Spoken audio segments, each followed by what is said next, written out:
আল্লাহ তাআলা কোরআনে আছে, হাদিসে আছে, প্রত্যেকটা নেকি লেখার সময় রমজানে ফেরেশতা তো আল্লাহকে জিজ্ঞেস করবে, আল্লাহ 70 লিখবো? আল্লাহ বলবে না, আরো বাড়াইতে হইব। কেডা নাম কও? আব্দুল আউয়াল। আচ্ছা তো লেখ 700 লেখ। ও না না 7000 লেখ। না না 70,000 লেখ। না না 7 লক্ষ লেখ।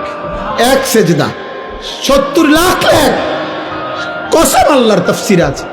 7 কোটি লেখো, 70 কোটি লেখো, 70,000 কোটি লেখো। কখনো কখনো মহান আল্লাহ পাক তার দয়ার সাগরে যখন উথলে ওঠে, আল্লাহ বলে, ফেরেশতা তুমি লেখো না, আমি নিজ হাতে লিখবো। সাআকতুবু সাআকতুব, আমি লিখব, আমি। তুই পারতি না ফেরেশতা, তোর কম্পিউটারে দুধ ধরে না, তোমার কলম হইতো না। আমার বান্দার সেজদা এটারে নেকি, রোজা এটারে নেকি, আমি উঠামো, আমি।